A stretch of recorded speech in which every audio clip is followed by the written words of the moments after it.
Tokyo Olympic games में bronze का medal हासिल करने वाली पीवी सिंधु को सीडी पुलिस की जानिब से तहनीत पेश की गई। सिंधु ने अपने तमगे को मौके में पुलिस के नाम मालूम करने का ऐलान किया और कहा कि कोविड-19 के बहरान के दौरान सीडी पुलिस की मिसाली खिदमत को वो खराज तहसीन पेश करती हैं। कमिश्नर पुलिस ने सिंधु को हैदराबाद सिटी पुलिस की किताबों का तोहफा पेश किया, जिसमें कोविड-19 की दूसरी लहर से निपटने पुलिस की खिदमत की तफसीलात भी शामिल हैं। पीवी सिंधु के वालिद पीवी रमना, जो सीनियर पुलिस ऑफिसर हैं और साबिक अर्जुन अवार्ड याफ्ता हैं, उन्होंने सिटी पुलिस से ज़्यादा तशक्कुर किया और कहा कि कोविड-19 के लॉकडाउन के दौरान सिटी पुलिस ने सिंधु को प्रैक्टिस जारी रखने के लिए खुसूसी पास जारी किया था। पीवी सिंधु को उनके घर से दफ्तर पुलिस कमिश्नर बशीरबाग तक घोड़सवार पुलिस के दस्तों के साथ लाया गया था।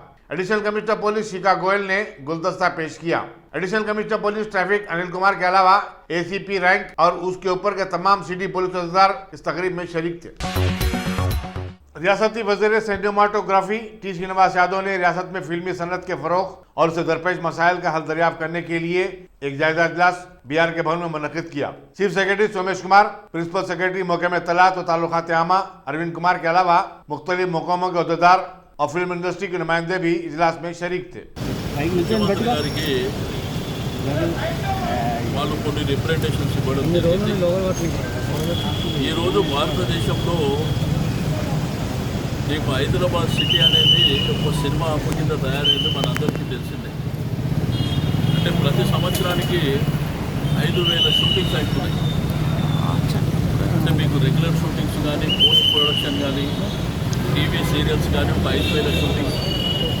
దీంట్లో కూడా తెలుగు, తమిళ్, మలయాళం, హిందీ, ఈవెన్ దో నీకు ఇంగ్లీష్ మూవీస్ కూడా మన హైదరాబాద్ సిటీలో షూటింగ్స్ జరుగుతున్నాయి।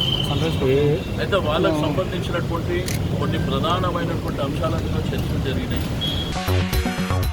अदाकार, कॉमेडियन, डांसर और साबिका सियासतदां गोविंदा और उनकी अहलिया सुनीता ने आज शहर हैदराबाद की तारीखी इमारत चार मीनार पे वाक़े भाग्य लक्ष्मी मंदिर पर हाजिरी दी और पूजा की। बाद अज़ां उन्होंने मीडिया से बात करते हुए क्या कहा, आइए मुलाहिज़ा फरमाइए। बहुत अच्छे यहाँ मैंने इतनी यहाँ पर हिट फिल्में दी हैं कि मुझे जो मिला है यहाँ के भूमि का, और ये भूमि माता जो है यहाँ की, उसका बड़ा योगदान रहा है मेरे जीवन में। मुझे जो मिला, नाम, इज़्ज़त, दौलत और शोहरत ऊपर वाले ने दी। ये भूमि की माई की कृपा से, मुझे ऊपर वाले ने माई की कृपा से जो मुझे मिला, मैं धन्यवाद देता हूँ। और वो सदैव कृपा रहे, शायद आज ही से शुरू हो जाए। जय माँ। शायद भी। सर्वमंगल मंगल्ये शिवे सर्वार्थ साधिके शरणे त्र्यंबके गौरी नारायणी नमस्ते। माता मातैव सर्वत्र मातृदेव भव, विश्वानि देव सवितु दुरितानि परासव यद्भद्रं तन्नासव। माता मातैव सर्वत्र मातृदेव भव, भाग्यं फलति सर्वत्र न च विद्या न च पुरुषार्थं न भागो। जो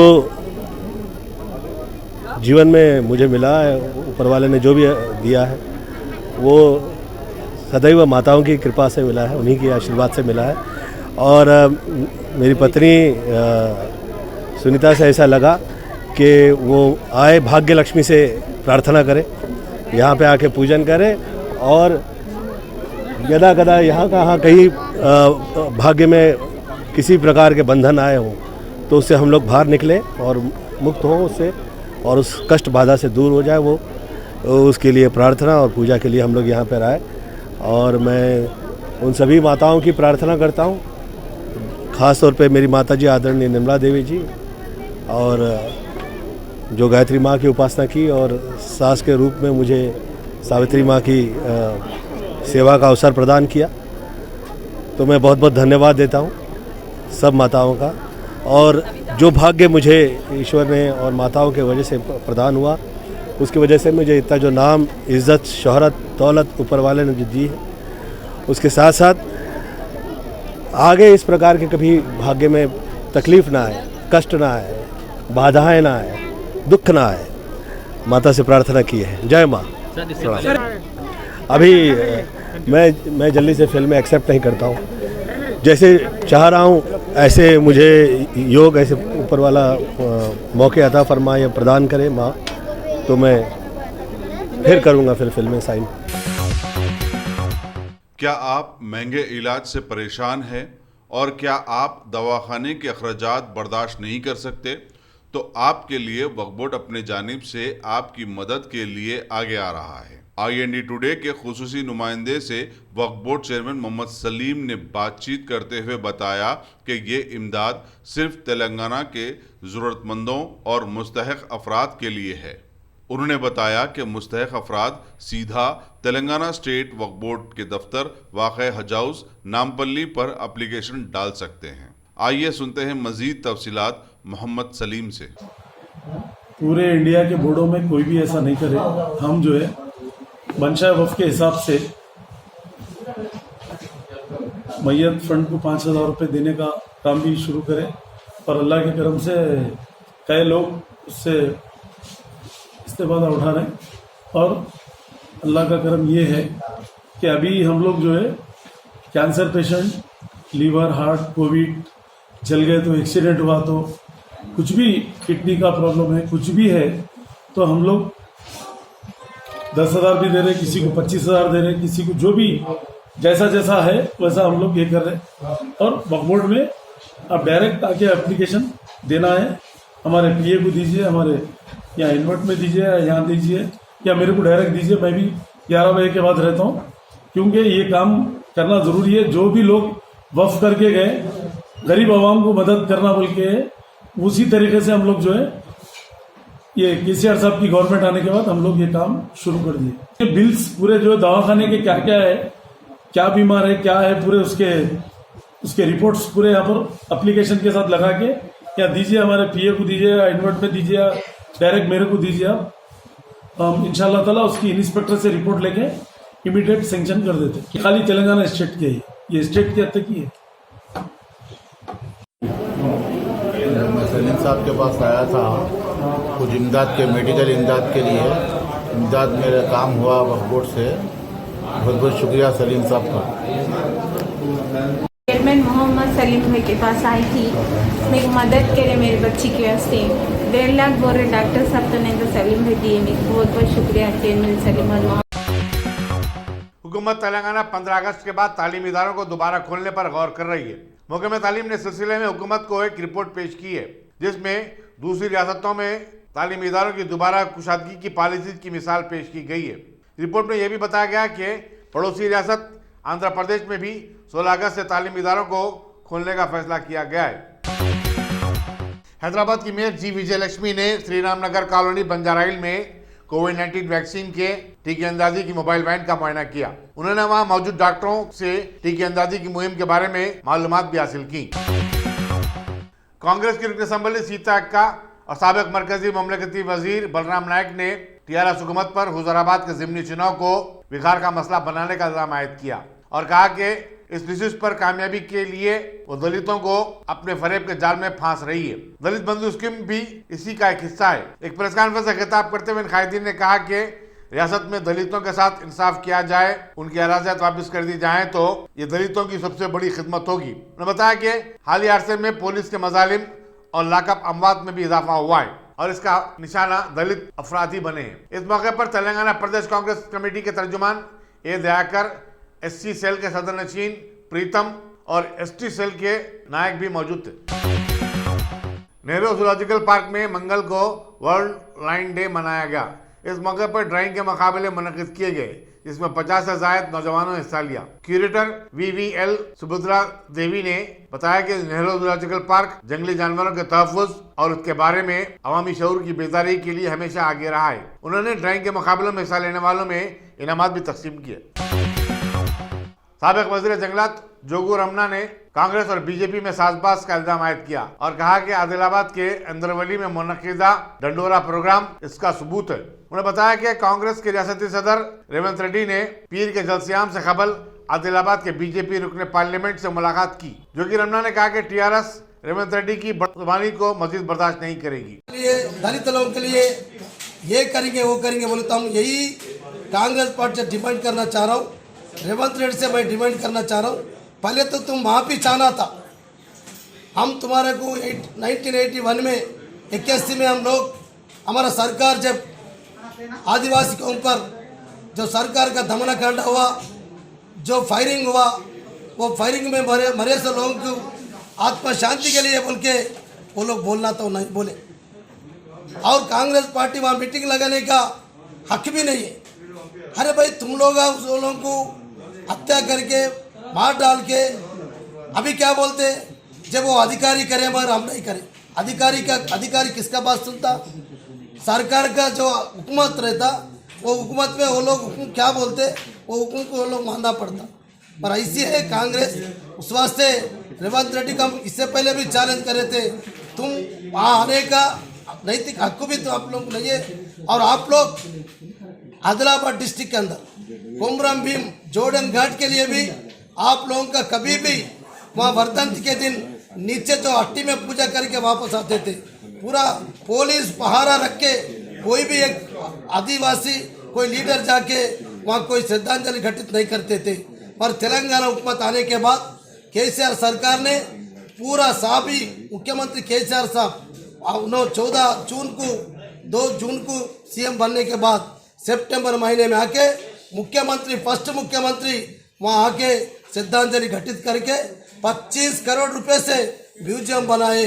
वो म्यूजियम में आदिवासी वो लोगों का संस्कृति, वो लोगों का पूरा आचार के लिए कोई भी विजिटर्स आके देखे तो आदिवासी ऐसा रहते, हमारा जोड़न घाट का ऐसा चरित्र है बोल के बताने के लिए 25 करोड़ रुपए खर्च करके म्यूजियम बनाए। वहाँ जाने को कम से कम रोड भी नहीं था, डांबर रोड डबल रोड बने। फिर हम बनाए, तुम बनाए, तुम 45-50 साल में तुम लोग क्या करे, हम 7 साल में पूरा करके बताए। कईयों साल से वेंगल राव, चन्नारेड्डी अने ऐसा कांग्रेस के सीएम लोग आके कोमरम भीम के नाम से बेचारा वो लोग जब भी उद्यम चलते थे आदिवासी लोगों का, हमारा जो जल जंगल जमीन का नेता है उन्होंने मर गए, उनके नाम पे एक जिला का नाम रखो बोले तो भी ये भी नहीं रखे। हमारा सीएम साहब आने के बाद आसिफाबाद डिस्ट्रिक्ट को कोमरम भीम के नाम पे भी हम जिला का नाम रखा गया। फिर हम क्या करें, वो लोग क्या करें, क्या करें, पब्लिक ऐसा झूठा वादा करके झूठा बोल के भाई का है तो ऐसा आदिलाबाद डिस्ट्रिक्ट में नहीं, यहाँ तेलंगाना में भी कोई आदिवासी कोई गिरिजन हमारा साथ है, हमारा साथ के पास। रियासत में 2 लाख नौजवानों को रोजगार फराहम करने के वादे को पूरा करने का मुतालबा करते हुए बीजेपी ने JNTU कोकटपल्ली में अनोखा एहतजाज मुनज़्ज़म किया। पुलिस ने फुटपाथ पर बूट पॉलिश करने वाले कारकुनों को हिरासत में ले लिया। बीजेपी के लीडरों N पवन कुमार और कुमार यादव ने कहा कि 2018 के असेंबली चुनाव से कबल TRS ने बेरोजगार नौजवानों को 3000 रुपये वजीफा देने का भी वादा किया था। ఈరోజు రాష్ట్రంలో నిరుద్యోగుల పరిస్థితి చాలా దారుణంగా ఉంది। కేసీఆర్ గారు కేవలం నోటి మాట వరకే నోటిఫికేషన్ని అనౌన్స్ చేస్తున్నారు, ఒక ఓట్ బ్యాంక్ రాజకీయాలనే దీన్ని చూస్తున్నారు। దానికి నిరసనగా ఈరోజు రాష్ట్రం అంతటా బూట్ పాలిష్ నిరసన చేస్తూ మేము అందరము ప్రతి ఒక్క కూడలిలో ప్రతి ఒక్క డివిజన్లో మండల వారీగా మేము ఈ ప్రోగ్రాం చేపట్టాము రాష్ట్ర అధ్యక్షులు భానుప్రకాష్ గారి ఆదేశాల మేరకు।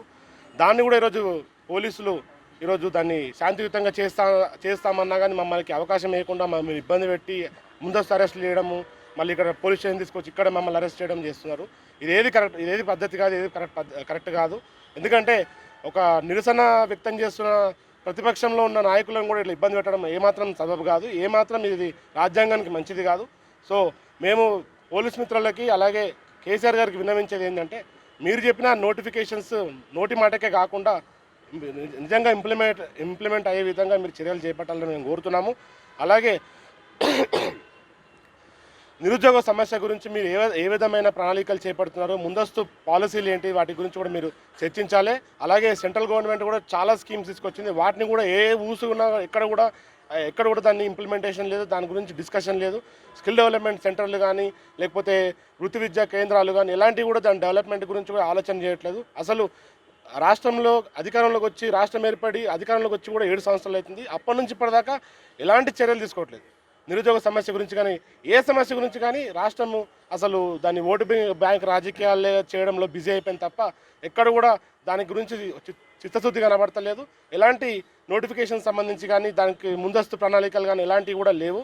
కాబట్టి దీన్ని మేము నిరసిస్తున్నాము। దీన్ని దృష్టిలో పెట్టుకొని మేము రాష్ట్రం అంతటా కూడా ఈరోజు బూట్ పాలిష్ షూ పాలిష్ కార్యక్రమం చేపట్టి మేమందరము ఈరోజు అరెస్ట్ అయినాము। దీన్ని మేము పోలీసులను తీవ్రంగా ఖండిస్తున్నాం।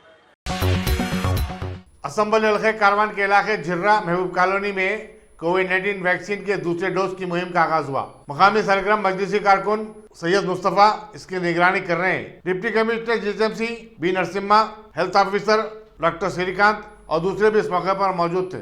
आज जीएचएमसी और डिस्ट्रिक्ट मेडिकल एंड हेल्थ की तरफ से वैक्सीनेशन, मोबाइल वैक्सीनेशन ड्राइव लगा हुआ है। ये स्पेशल ड्राइव वैक्सीनेशन जो है ना स्लम्स में कवर करने के लिए चालू कर दिया गया है। इसमें जो है ना आज इधर एरिया में महबूब कॉलोनी में 400 जने को वैक्सीन देने के लिए इंतज़ाम किया हुआ है और इसमें फर्स्ट डोज भी है, सेकंड डोज भी है। मेनली ये आज मोबाइल वैक्सीनेशन का क्या है, स्लम्स में जो पूर है वो लोग नहीं ले सकते उधर बाहर जाके, वो लोगों के लिए स्पेशल ड्राइव लगा हुआ है। इसको सब लोग यूज़ कर लीजिए और नेक्स्ट कल से भी 1 वीक तक ये ड्राइव रहेगा एरिया, डिफरेंट एरियाज़ में। जो कुछ भी है वैक्सीन लेना बहुत इम्पॉर्टेंट है। वैक्सीन लेने से कोविड से बच सकते हैं अपन, और जो भी कभी इन्फेक्शन भी हो गया माइल्ड सिम्टम से ही उनको ठीक हो जाते हैं। अगर वैक्सीन नहीं लिए तो कोविड हो गया है तो अब हॉस्पिटल में जाके एडमिट होके आईसीयू में जाके डेथ भी होने का चांसेस ज़्यादा रहते। इसलिए जो है ना सब लोग वैक्सीन लेना बहुत ज़रूरी है। अभी थर्ड वेव आने वाला है, उससे बचने के लिए भी आप सब लोग वैक्सीन ले लिए तो बहुत अच्छा है, तो आपको प्रोटेक्शन भी हो जाता है। अभी कितना एरिया अभी कवर कर चुके हैं सर आप? अभी देखो 18 प्लेस में बहुत 60 से 70% लोग ले लिए से है। अभी 30% लोगों को देने का अभी चल रहा है, वो डेटा अभी नहीं है। सर आपका नाम? मैं डॉक्टर श्रीकांत है, medical officer Golconda UHMC. Anti corruption foundation of India RZ news and entertainment network के रियासती दफ्तर और स्टूडियो का इफ्तिताह अमल में आया। मजलिस रुकन असम्बली अहमद पाशा कादरी और राजेंद्र नगर के टीआरएस रुकन असम्बली प्रकाश गौड़ मेहमान खुसूसी थे। तकरीब में कॉर्पोरेटर्स मोहम्मद मुबीन, मोहम्मद सलीम, मुख्तदर बाबा, डॉक्टर मुजफ्फर हुसैन, मजलिसी leader Ahmed Baig, anti corruption foundation के कौमी सदर नरेंद्र अरोरा, पिस्ता हाउस के मालिक मोहम्मद अब्दुल मजीद, तेलुगु देशम के लीडर अली मस्कती और दूसरों ने भी शिरकत की। सभी को मेरा बहुत बहुत शुक्रिया, मीडिया की तरफ से और इलेक्ट्रॉनिक प्रिंट मीडिया को, दोनों को भी मेरा तहे दिल से इस्तकबाल और सलाम और शुक्रिया। ये anti corruption foundation of India ये नेशनल टीम है। ऑल ओवर इंडिया में हमारे 29 स्टेट में इसके ब्रांचेस है। ये हमारी तंजीम सिर्फ करप्शन रोकने के लिए है। इस तंजीम में सभी मुस्लिम, नॉन मुस्लिम, सभी भाइयाँ, सिख, ईसाई, सभी लोग मिलके इस तंजीम को काम कर रहे हैं। ये कोई मज़हब का काम नहीं है, ये सिर्फ करप्शन रोकने का काम है। लगभग हमारा सारे हिंदुस्तान में 10,000 से ज़्यादा मेंबर्स हैं हमारे। सिर्फ तेलंगाना में 400 से 600 मेंबर हैं हमारे करीब, हर ज़िले में तेलंगाना के। और ये हमारी office state head office already 3 branches हमारे हैं। हेड ऑफिस थोड़ा सा डिले हुआ इनाग्रेशन के लिए। अल्हम्दुलिल्लाह आज पाशा कादरी साहब MLA याकूबपुरा के हाथों आज इनाग्रेशन अमल में आया और हमारे एरिया कॉरपोरेटर्स, एरिया MLAs, ये सभी लोग आके इस पार्टी को, इस हमारी ऑफिस को हमारे को आके मुबारकबाद दी और उन लोगों का भी बहुत बहुत शुक्रिया हमारी तरफ से। हमारी तंजीम ये है सिर्फ़ और सिर्फ करप्शन रोके। करप्शन के अलावा कोई गरीब, कोई मुजरिम पे अगर जुल्म हो रहा है तो उसके लिए हम आवाज़ उठाएंगे और हमारे से हो सका तो धरने भी देंगे, बट जितना हो सके मुस्लिम पे जुल्म नहीं हुआ सा हम पूरी कोशिश हमारी तरफ से करेंगे। हमारा तंजीम ये भी हमारा काम करता है, यानी हम लोग NGOs की तरफ काम करते हैं और हमारा जो एंटी करप्शन फाउंडेशन है अल्हम्दुलिल्लाह बहुत टॉप लेवल पे काम कर रहा है। इसकी वजह से हम लोग भी इस तेज़ी से आगे बढ़ रहे हैं सारे हिंदुस्तान में, और करप्शन इंशाअल्लाह ख़त्म करेंगे हम। ये तो नामुमकिन है लेकिन मुमकिन करेंगे इंशाअल्लाह। आज नहीं और एक 5 साल हो, 2 साल हो, इंशाअल्लाह हम पूरी कोशिश करेंगे। और रही सवाल कि हम, आप लोग सवाल कर सकते हैं इस चीज़ का कि 1 आदमी, 2 आदमी, 10,000 आदमी, 150 करोड़ की हमारी आबादी है, उसमें आप लोग क्या कर सकते हैं 4 आदमी? ये नामुमकिन वाली बात है, बोल तो ऐसा नहीं है। मुमकिन वाली बात भी है। जब हमारा हिंदुस्तान भी आज़ाद इसी तरीके से हुआ है, 1 से 2 से जाके 4 हुए, 4 से जाके 10 हुए, इस तरीके से हमारा हिंदुस्तान आज़ाद हुआ। ना कोई मज़हब से, ना कोई पहलवान से, ना कोई खून खराबे से, इसी तरह हिंदुस्तान आज़ाद। किशनबाग में एक ज़ईफ खातून को खुद साख्ता रिपोर्टर अलीशान ने 4 लाख रुपए का धोखा दिया है। तफसीलात के मुताबिक अलीशान ने इस खातून को रहन पर घर दिलाने का वादा करते हुए 4 लाख रुपये ले लिए थे और गुज़श्ता 1.5 साल से उसे झूठी तसल्लियां दे रहा था। मकामी लोगों ने इस वाक़े को मंजर-ए-आम पर लाया और पुलिस से ऐसे धोखेबाज और खुद साख्ता रिपोर्टर के खिलाफ कार्रवाई का मुतालबा किया। उनका कहना है कि मुजरिमाना ज़हनियत के हामिल लोगों के मीडिया से वाबस्ता हो जाने के सबब पेशे सहाफ़त का विखार मजरू हो रहा है। मैं घर, मेरा नाम जहांगीर भी है और मेरे को घर रहन का देते बोल के मेरे पैसे लिए, मेरे को ना घर दिए ना कुछ दिए मेरे को। अलीशान मीडिया वाले कहते ना मीडिया में मिले हुए हैं, मेरे को मीडिया को पूरा पहचान तो मैं बोल के ऐसा बोले उन्होंने मेरे को। पुलिस वालों का नहीं जाते तो पुलिस वालों का जाते, किसका जाते उन्होंने जाओ बोल के ये भी बोले मेरे को। आपसे पैसे लेके कितना टाइम हुआ? मेरे को 2 साल चल रहा। देखो घर देता हूँ बोल के खाली हाथ में लेके 2 खत खिलाते गए मेरे को, तो देने का नाम नहीं लिया, नहीं दिए, घर नहीं दिए मेरे को। मेरा नहीं पेपर है, देखो ये सबूत, ये पेपर, ये घरों के अग्रीमेंट के पेपर टाइमों की देते गए, नहीं रहन को बोल के लिए, रहन को बोल के लिए मेरे से कंप्लेन करे। अच्छा भाजपा पीएस में कंप्लेंट दी, मैं हालांकि कोर्ट को भी गई, कुछ भी मेरा कोई एक्शन नहीं ले रहे मेरे भाजपा में। फिर के बेजार के एक बार भोजली हाथा पैरा भी पड़ी मैं मलैया साहब के। अभी अलीशान का आधार कार्ड भी है। कोर्ट से क्या है आपको? ये पेपर दिए वो कैसा भेजे, नोटिस है, नोटिस। टोटल कितने पैसे दिए? 4 लाख दिए। ये अलीशान के नाम से।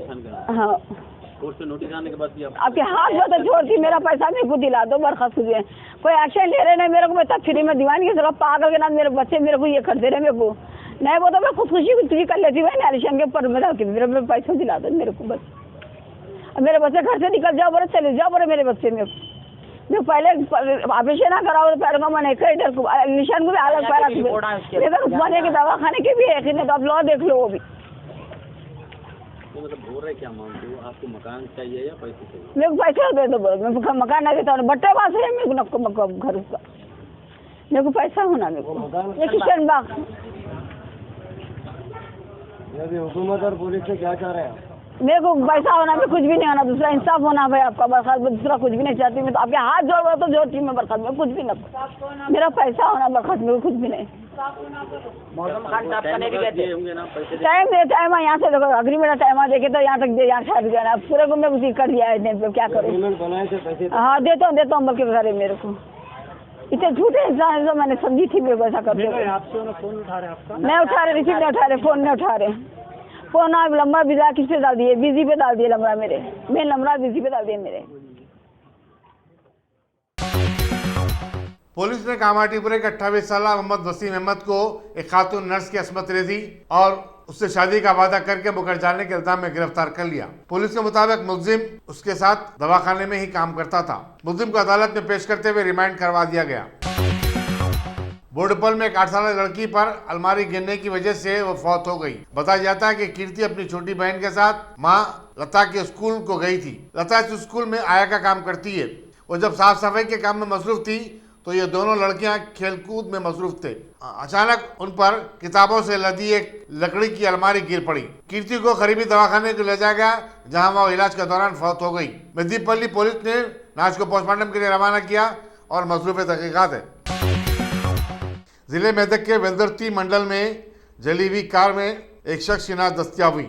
डीएसपी तोपरान किरण कुमार ने बताया कि कार के चेसिस नंबर से उसके मालिक का पता चला लिया गया है, जो कि एक थिएटर का मालिक है। ताहम नाश की शिनाख्त नहीं हो सकी। नाश को पोस्टमार्टम के लिए रवाना कर दिया गया है।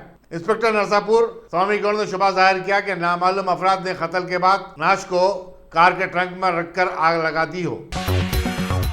National council of Dalit Christian से वाबस्ता दलित ईसाइयों ने ओबीसी को तहफुजा से मुतालिक सदारती हुक्मनामे को मंसूख करने का मुतालबा करते हुए टैंकबंड पर वाक़ अम्बेडकर मुजस्समे के सामने धरना दिया। कैथोलिक एसोसिएशन के दीपक जान ने बताया कि सदारती हुक्मनामा जो 1950 में जारी किया गया था, कहता है कि अगर कोई शख्स दलित है मगर हिंदू नहीं है तो वह इन तहफ़्फ़ुज़ात का मुस्तहिक़ नहीं हो सकता। जो है दीपक जॉन है और मैं जो है कैथलिक एसोसिएशन ऑफ हैदराबाद का PRO हूँ। आज हम दलित क्रिश्चियंस और दलित मुस्लिम्स यहाँ इसीलिए इकट्ठा हुए हैं क्योंकि हम जो 1950 का जो प्रेसिडेंशियल ऑर्डर है जिसमें ये लिखा जाता है कि जो हिंदू नहीं है उनको दलित स्टेटस नहीं दिया जाएगा, ये जो ऑर्डर के खिलाफ में हम यहाँ इकट्ठा हुए हैं। हमारी ये मांग है कैथलिक एसोसिएशन ऑफ हैदराबाद और national council of Dalit Christians और हमारे जो मुस्लिमीन भाई बहन लोग जो यहाँ पे आए हुए हैं, हम सबका यही डिमांड है कि ये जो 1950 का जो प्रेसिडेंशियल ऑर्डर है इसको तुरंत रद्द करें और बाकी जो स्टेट्स में जो चीफ मिनिस्टर्स हैं उनसे भी हमारी ये गुजारिश है कि ये जो लॉ जो है इसमें जो दलित क्रिश्चियंस और दलित मुस्लिम्स को जॉब्स में रिजर्वेशंस जो नहीं मिल पाते हैं, जहाँ पे एजुकेशन में रिजर्वेशंस नहीं मिल पाते हैं, जहाँ पे IAS या जो भी फ्यूचर एजुकेशन में भी रिजर्वेशंस नहीं मिल पाते हैं, इससे क्या हो रहा है कि ये जो दलित मुस्लिम्स और क्रिश्चियंस को इन सब चीज़ों में रिजर्वेशन नहीं मिल रहा। तो हमारी ये गुजारिश है, हमारी ये डिमांड है कि 1950 का प्रेसिडेंशियल ऑर्डर तुरंत रद्द करें और हमारी ये मांग अमल किया जाए। धन्यवाद। सुप्रीम कोर्ट ने उत्तर प्रदेश में समाजवादी पार्टी के रुकने पार्लियामेंट आजम खान और उनके फर्जंद रुकने असम्बली अब्दुल्ला खां को जालसाजी के केस में जमानत दे दी।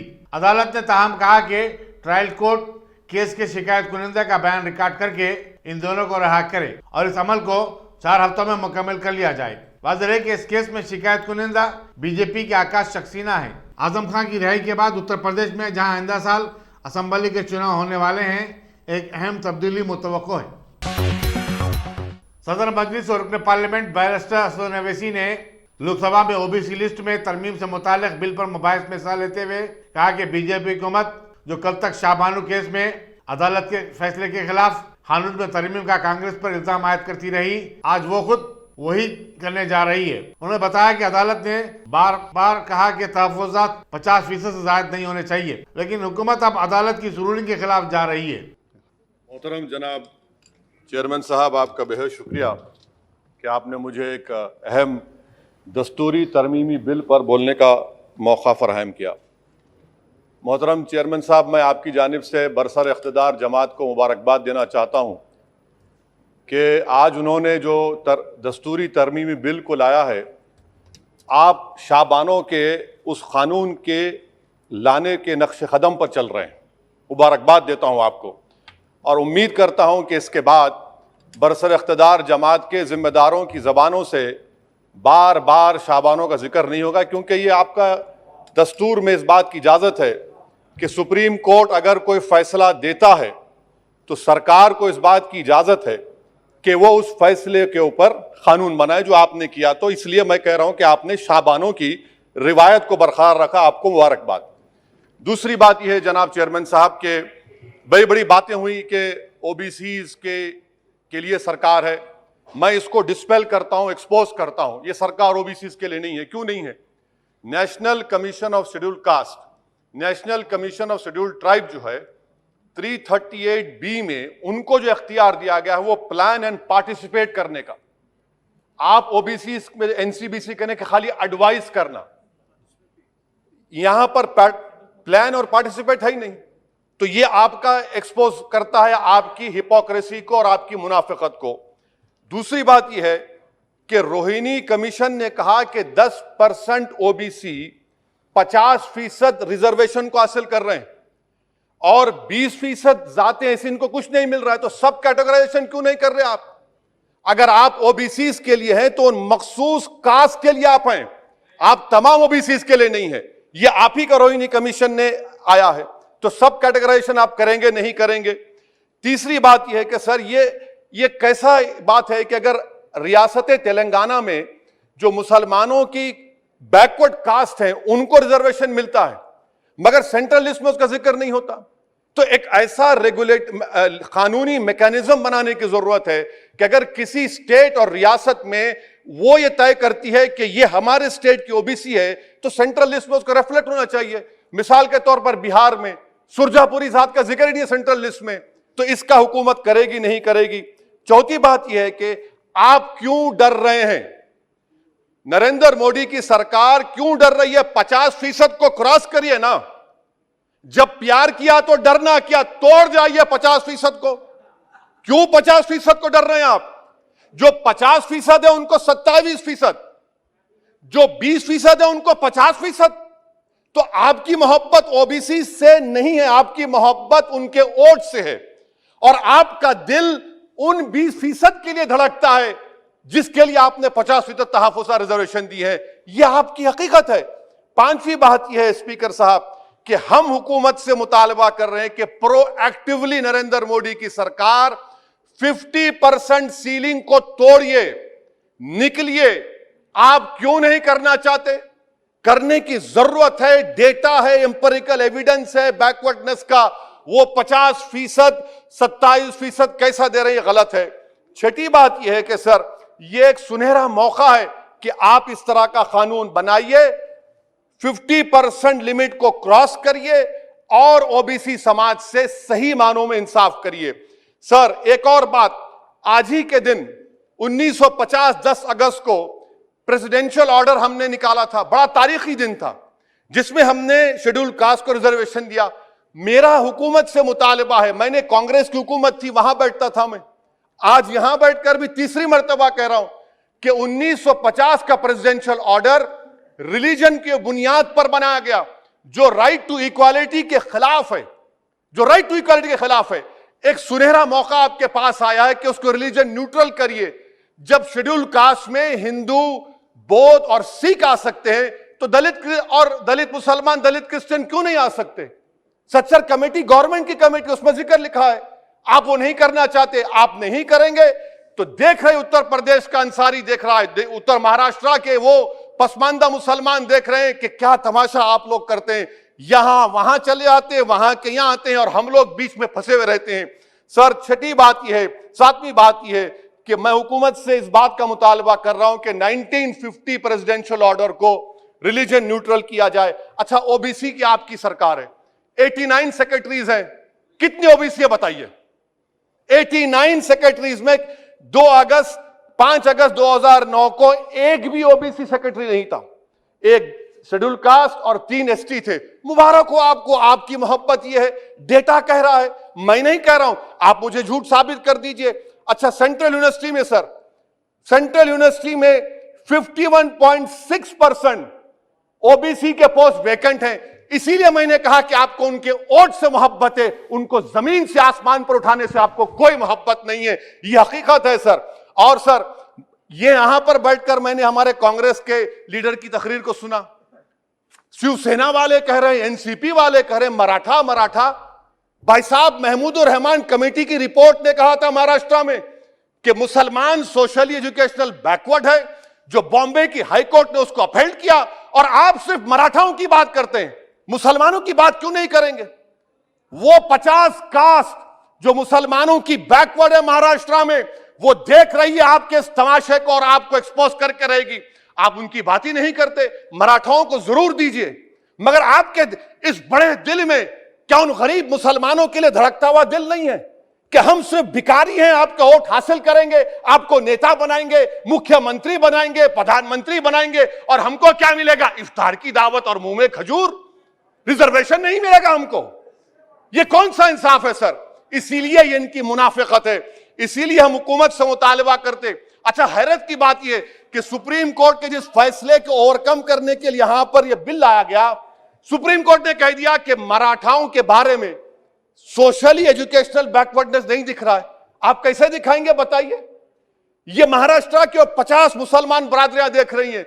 इसीलिए हम हुकूमत से कहना चाहते हैं कि और मोदी सरकार से कि आप ओबीसीज के अपलिफ्टमेंट के लिए नहीं हैं, आप मजलूम के साथ नहीं हैं, आप कमजोर के साथ नहीं हैं, आप बेरोजगार के साथ नहीं है। हां, एक हकीकत है, आप ताकतवर के साथ थे और ताकतवर के साथ रहेंगे। आपको वोट की जरूरत है, ओबीसीज और वो जो मुसलमान बरादरियां नीचे, उनको उठाने की जरूरत नहीं है। स्पीकर साहब, यह बिल यकीनन अच्छा है, मैं इसकी तारीफ करता हूं। और गालिब ने बड़ा खूब कहा था कि ये जो तमाशा मैं देखता हूं कि बगीचे अतफाल है, दुनिया मेरे आगे, होता है सब शब रोज तमाशा मेरे आगे। शुक्रिया सर।